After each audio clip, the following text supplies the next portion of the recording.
This wouldn't have been possible if it weren't for a reference image, which in this case is John Wick. What's up guys, this is Qazi. Welcome to another amazing video, and this time I want to touch base on the most asked question that I get on here and on my Instagram, which is, hey Qazi, where can we get the reference images?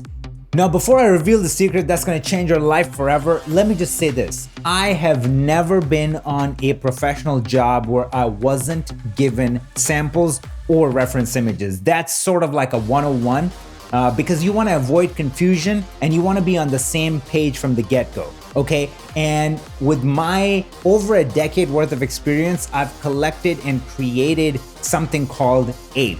Analyze, prep, execute. Let me explain. So by the time you receive that email that says the project starts on Monday, this is what I need you to do. Allocate 1 to 2 hours to do some research and prep, okay? So the first thing you're gonna do is analyze. Learn more about the brand. What is it about? What's the essence? Deep dive and really figure out the story behind that specific brand or product that you're working on. 2, prep. This is the process where you're gonna research and look up inspirations. 3, execute. This is where you're gonna recreate with the images that you researched and try to apply it with whatever footage you got, or if you have subscription to a stock footage, that's even better because then you can find something similar to what you're gonna be working on. And this practice section or execution section doesn't need to be hours long. All I need you to do is just prepare yourself, get ready for it. So on day 1, you hit the ground running, and that will just set the tone for the entire thing, and you will gain your creative director's confidence, and it's gonna be a freaking cakewalk from there, okay? Now, up until now, there hasn't been a solid tool for colorists that they can use for research. There's some hodgepodge, half thought out websites out there that kind of give you absolute results. So like say you look up Sicario, you get exactly Sicario, nothing more than that. And to fill that void, that's where the tool that we're talking about comes into play, and it's called SHOTDECK. And what puts this website years ahead of its competition is its search engine. I'm calling it the Google of movie stills database. No joke. It's meant to inspire you and encourage you to stay on the website, take your time other than just one and done and you want to move on. And the ultimate reason behind that is that it's founded by a practitioner. It's founded by Lawrence SHER, who's the cinematographer of Joker, War Dogs, Hangover, and tons of other epic titles. So when I decided to do a video on this website, I wanted to get my facts right. So I just cut to the chase, went to the man himself, did a 1-hour Zoom call with Lawrence SHER and picked his brains. And he gave me a walkthrough, took me through the website, also talked about the future plans, and here's the lowdown. Down the road, there will be TV shows, music videos, and commercials that are gonna be added to this humongous stills database. But in the next couple of months, it will become a subscription-based service. So I will highly recommend every single one of you to go check it out, give it a shot, get your feet wet. Link is in the description. And for those that wanna level up their color grading game, check out the link in the description. 1-hour-long free training where I will show you how to get the perfect skin tones out of your Sony S-Log 8-bit footage, how to get the clean white look, it's the go-to commercial look, how to get the creamy film look, how to fix the dreaded gamma shift, and much more. Link is in the description. Smash that like button if you're enjoying the content. Subscribe to my channel for more awesomeness. Make sure to follow me on Instagram. I'm dropping value bombs there every single day. Let's roll the intro.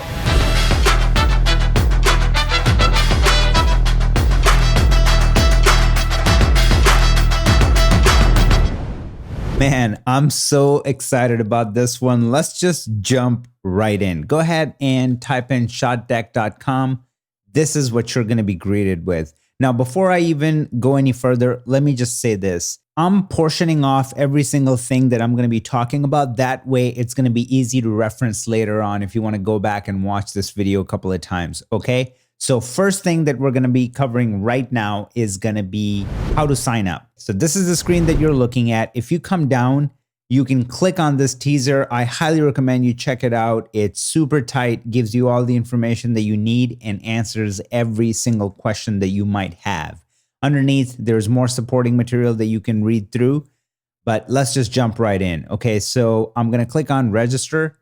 And I will recommend you put in your real information. Do not put in fake email addresses or anything like that, because you're going to run into the risk of not getting accepted. And two, they're not selling your information. It's a legit website, so no worries there. So once you're inside, this is what you're going to see. So on a higher level, you can browse by movies, shots, check out their blog, help, or make changes to your profile if you need to. And if you know exactly what you're looking for, go ahead and just type it up in here and it will get you there. Underneath, we have top films, directors, cinematographers, keyword searches, and underneath we have top shots.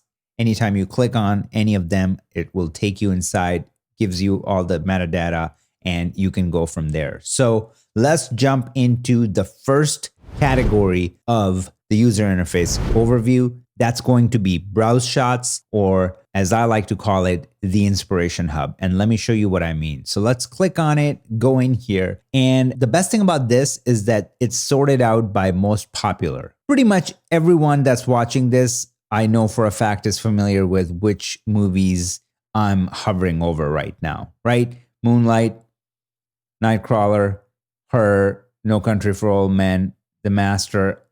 All these films, we all know about them. Moonlight, we all know about them. Arrival, and we know how great they are, and especially because of their cinematography and color, right? So it's sorted that way. This is a great view for people that are just starting out, that are just looking for inspiration. They don't really have a particular idea for the look that they want to go for. You can come in here, browse a little, start getting inspired, jot down some notes, and go from there. So that's why this is the inspiration hub. Our second category, which is top search results, aka trending. And that section is great for people that either are not familiar with top cinematographers, directors. Then this is a great resource because you can click on it and see what's happening, what's trending in terms of directors, cinematographers, keywords, films, searches, or even shots. All that is available right here at your fingertips.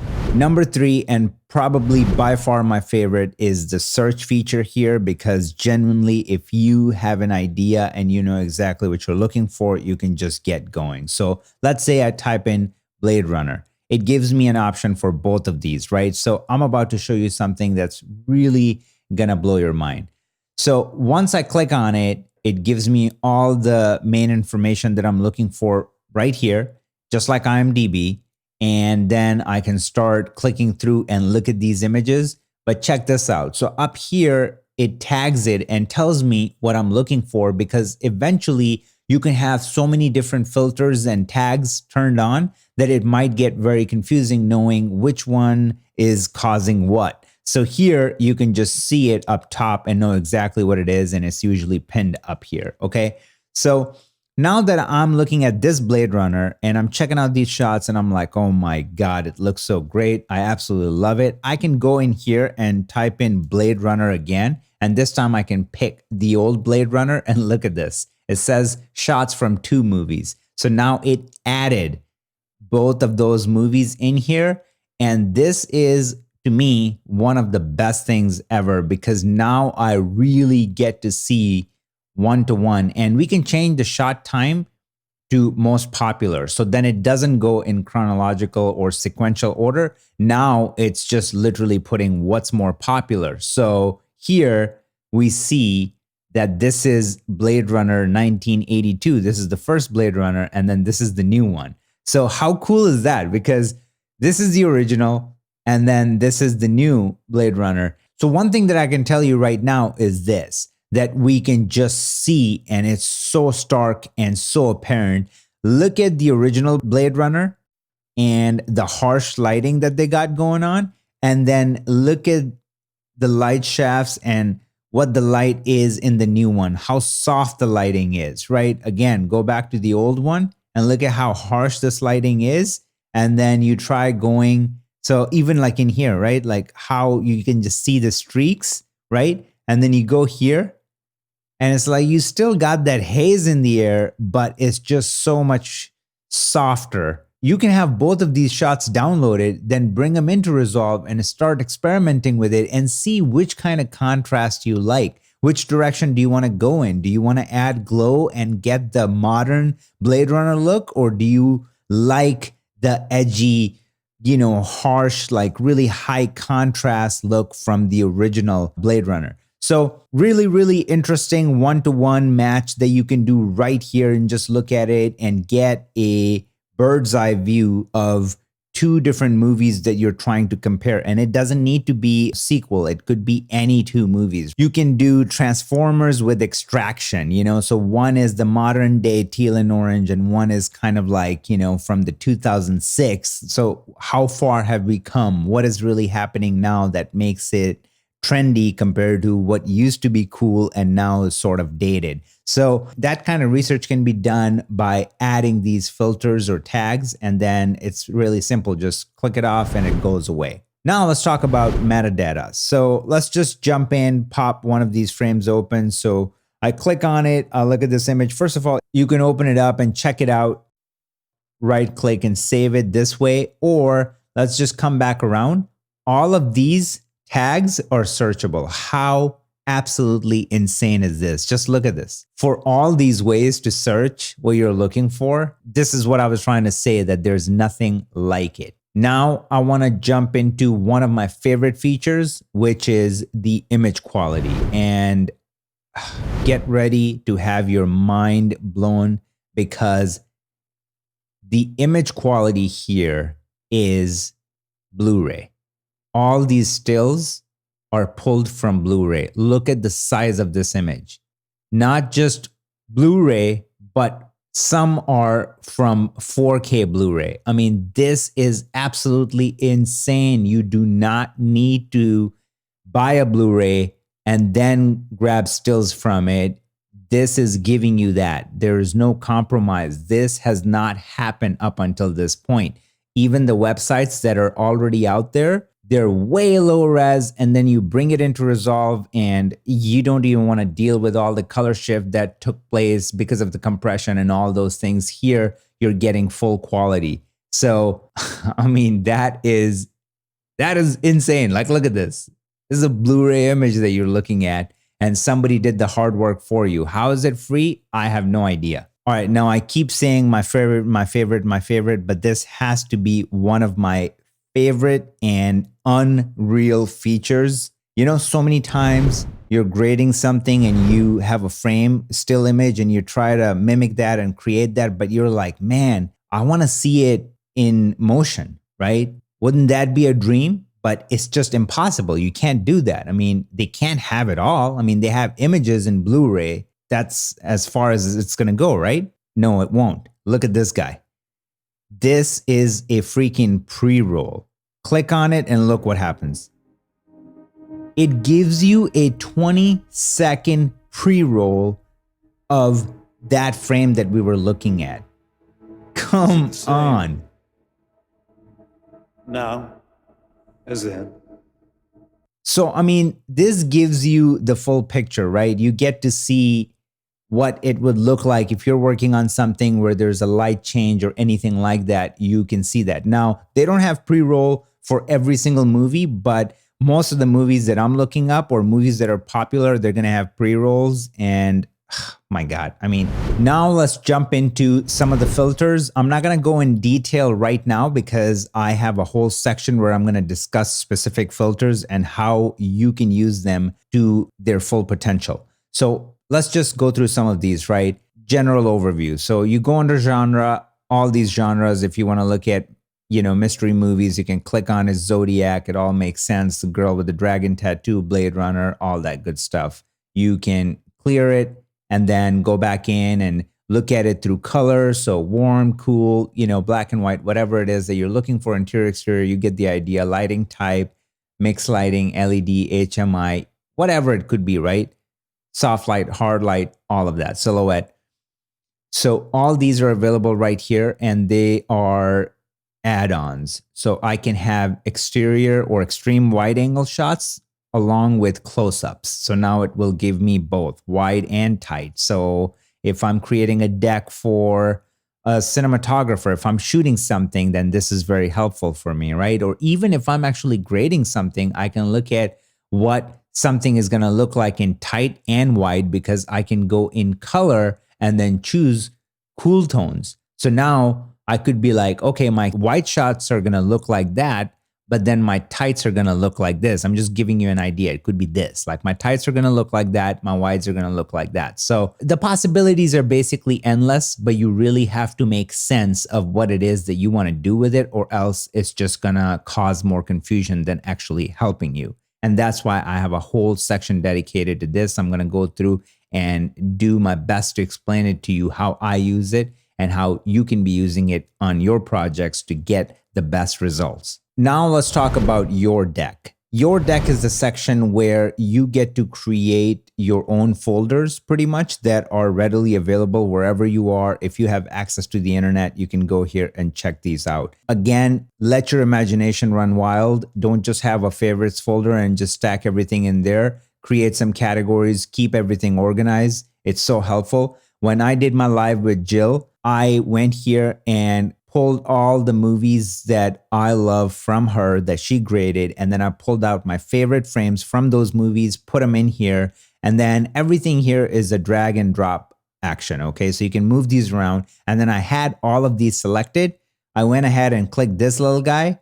And then you just do download full size shots, just like that. And then just double click on it. It'll pop it open. You go in here and look at the size of these images and quality. All of these are downloaded, ready to go. Like, look at the quality, Blu-ray. Now I can just pull them, bring them into DaVinci Resolve if I'm using them as my reference for a short film or music video, whatever it is I'm working on. But in this case, I dropped them on my phone. And then during our live, I pulled up these images and then we talked about it, if you remember that live. So I have complementary colors right here. So if I'm working on mixed lighting shoot, then I can just come in here, look at it, get some inspiration, go back and get to work. Exterior shots. I mean, these are just my picks and that's how I set it up. You can do it however you like. Very, very important. And like I said, super easy to download once everything is ready to go. But ideally, you want to keep everything here because this is going to be available regardless of if you grab your hard drive or not. Another extremely epic feature, which is this right here. So you click on it, right? And let's just go to Mad Max right here. And I popped open Mad Max. And, you know, if you're anything like me, where I like to swim in the Kool-Aid, and I use that term all the time, then, you know, I'm getting inspired. I'm looking at these shots. I'm picking out, making a few selects. I'm adding a few shots right here. You click on this plus guy, and then I just put them wherever. And now I'm building my deck. But then I go, you know, I want to take it a step further. I got a couple of hours to kill. I really want to swim in this Kool-Aid. Look at this. You can stream this movie straight from here. You can just click on whichever service you have. If you have Google Play, it even gives you more options, or Amazon Prime, whatever have you. You can just click on it. It'll take you there and then just rent it. Or if it's already available for free with your subscription, whatever, click on it. You can start watching it in 4K, HDR, whatever it supports. So come on. And look at this. It says beta. And if they have all of this right now, can you imagine what's going to happen once it matures? All right, so now I want to kind of deep dive and focus on some of these filters and how you can best use them as a colorist. So let's start with color.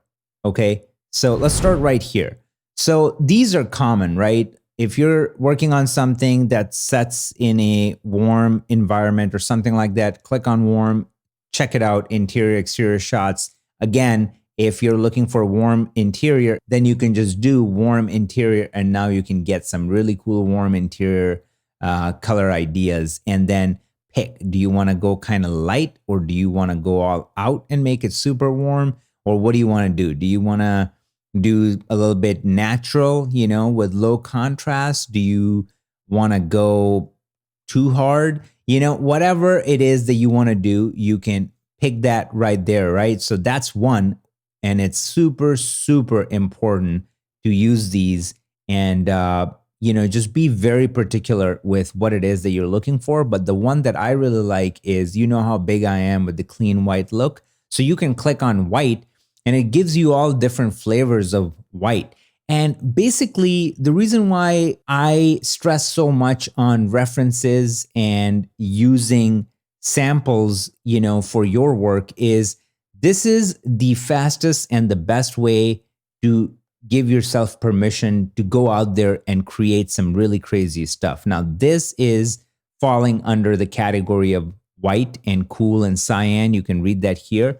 And I buy it, right? It really is. But if you put this next to like this kind of white or that kind of white or this kind of white, all of a sudden it's completely different. Now, if you were just working from scratch, you would have never known that. But because you're looking at these all at once, because they're categorized or sorted by most popular, it is such an interesting way to just get an idea for what it is that you're doing. If I'm working on a commercial for babies like formula or something like that, then this is my shot, right? I'm going to download it and use it as an inspiration. If I'm working on something sci-fi, I'm going to download this and use that as my inspiration, right? So many different choices. If I'm working on something fashion, that's a cool, edgy look, I will download that and absolutely love it. And I think, the color section is just so dialed in, ready to go to pull and use some really, really sick looks right there. Okay, let's jump into our second category under filters, which is time of day. And oh my God, it is so very useful because you'll be surprised by this, right? So let's just click on dawn and look at how many different colors you can get in dawn. Like you can get this, you can get that. Look at the sky back there. Look at the sky here. Look at the sky there. Look at the sky here. Look at the conformist. This is amazing. This is great. This is the luxury that you can have as a colorist to just push things. But once again, will you ever in your entire life create anything like this if you didn't have a reference, if you didn't have the permission that you can? But when you look at this and create something close to that, not only it's going to look so cool, you are going to have a reference. So if your director goes, yo, what happened? Did you forget to color? You could be like, well, how about this? You'll have something to back up your claim. Then you can go through dusk and it will be the same thing. Like look at Assassination of Jesse James, very, very Mitch Paulson and Roger Deakins like. But then you go to Moonlight and what is that about? And then you go to How to Be Single. And look how beautiful that is and the kind of colors that they're pulling. Lion is like super soft and gentle. Her, even gentler. So there's all these examples that you can look at.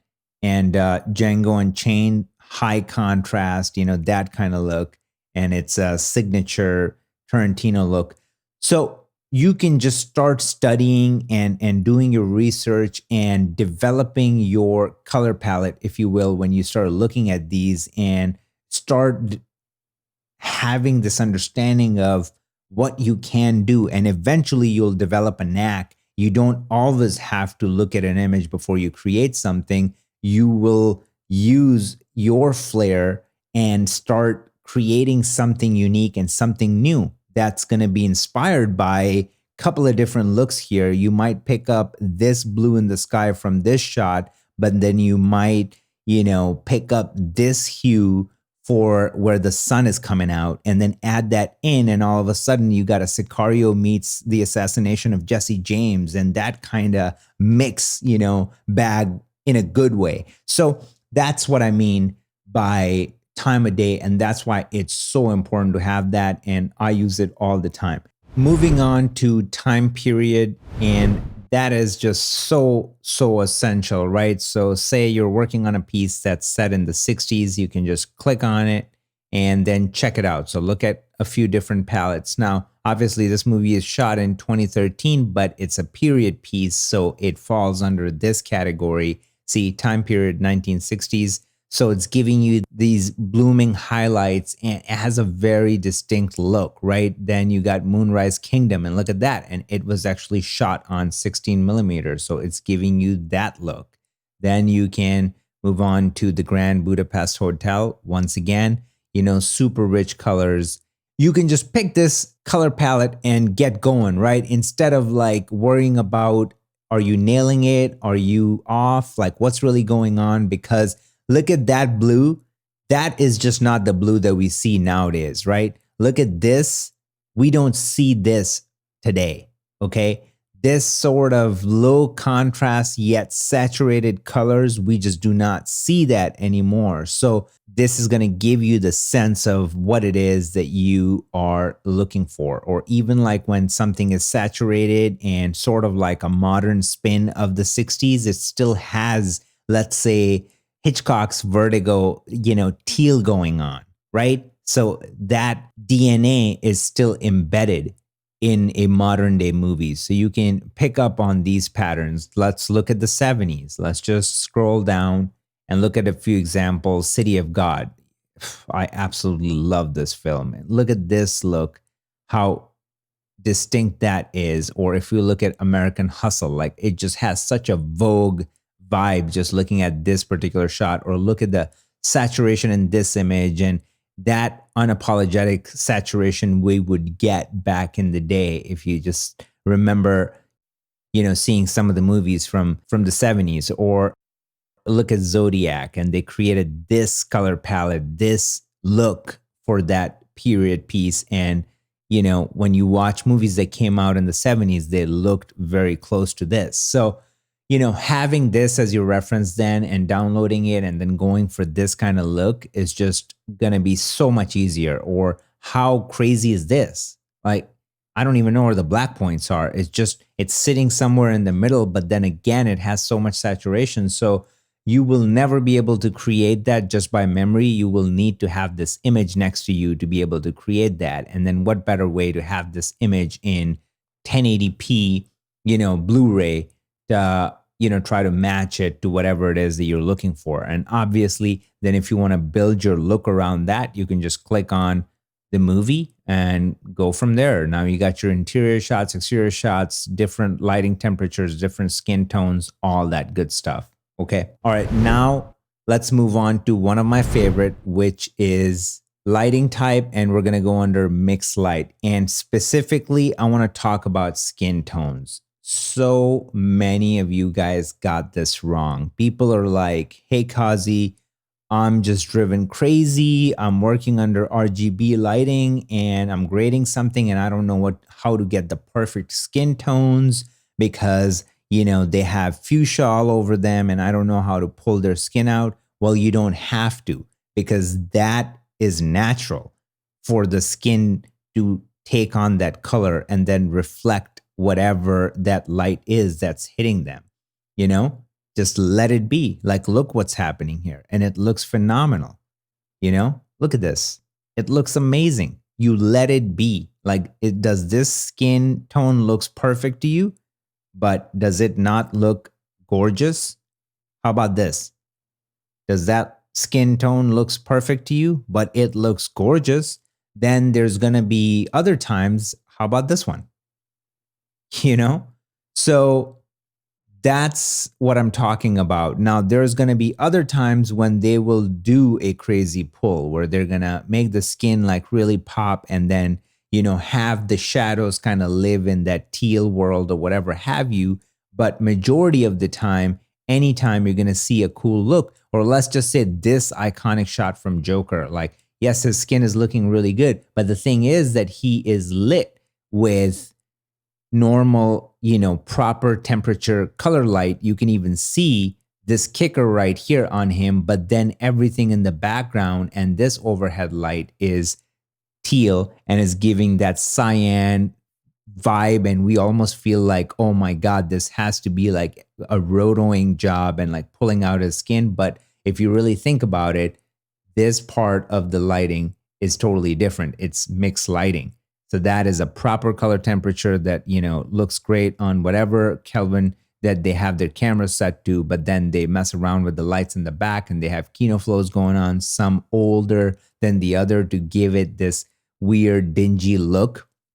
And that's how they created that. So this might as well be the biggest tip in this process, and especially having reference images to, again, get that permission that, hey, it's okay. If I'm working with RGB lights and my dude is getting hit with red light, let him be. Like, it's totally fine. Let him be. Like, look at this. That's okay. You will not always get this. And the only time you're going to get this is, again, look at this light. This light is totally different. It's tungsten, 3200, or maybe sodium vapor that he's getting hit with compared to his top light, you know, which is green. And that's how they're creating that illusion, that you feel like, oh my God, somebody did a really good job pulling that skin, but this is not what's happening. All right, let's move on to another one that's going to be helpful with skin tones. And that one is such a unique filter that I've never seen anywhere before when it comes to color grading websites. And it's this ethnicity. And you can just go through, and if you're working on a commercial with African Americans, you can click on this and you can just go through and, you know, get a feel for it. Okay, if you're doing a somewhat of a natural look, then your skin tones should look like that, right? And if you're going for some sort of a look, then maybe Intouchables, then you can just look at that and just look, you know, it's a little bit more on the cool cyan, you know, side, and then you can use that as your reference. So this is a really good one. Moonlight, I mean, this is an amazing, amazing look.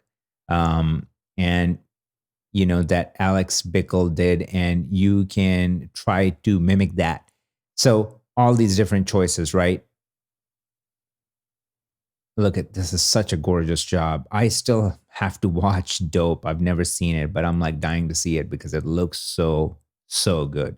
So anyways, this is a really good one to kind of just look at the different skin tones and see what you're working with. You know, let's say I'm working with, you know, something with Middle Easterners, right? So I can click right here, look at it, be like, okay, this is the right kind of olive that I need, because, you know, you will find a lot of olive skin tones. So you want to make sure that you get those colors right.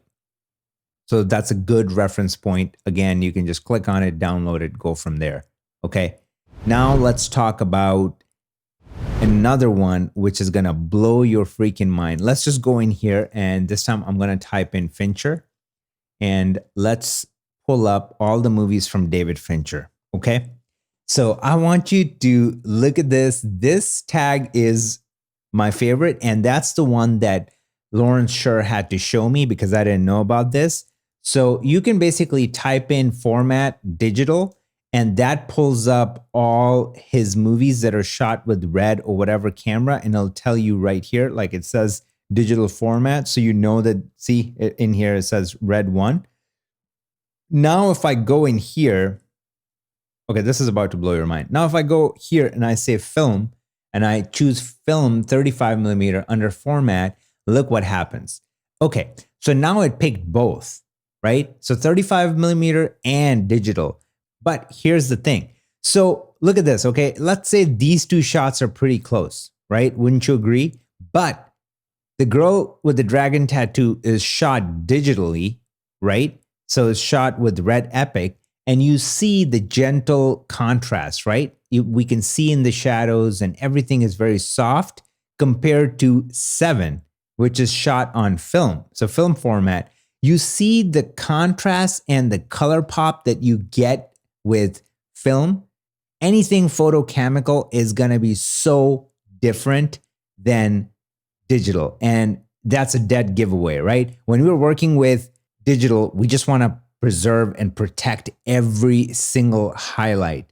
That is not the case when you're talking about film, okay? Again, just look at this and how when something is gone, it's gone, compared to we can see into anything and everything. I absolutely love this because then if you're really creating a film look, you could be very unapologetic with your contrast and push it and give it that pop and add that color instead of just kind of letting it be and just live in this, sort of like pale, that kind of world. So guys, this is the overview of what SHOTDECK is, and seriously, I just don't have to say anything else. Now, I hope you guys enjoyed this comprehensive tutorial, and I cannot stress enough to how important it is to understand the value of reference stills. You can build your own power grades based on your favorite looks from certain movies and then use them on professional gigs down the road. On that note, smash that like button, subscribe to my channel for more awesomeness, make sure to check the link to the training in the description below, and I will see you guys in the next video.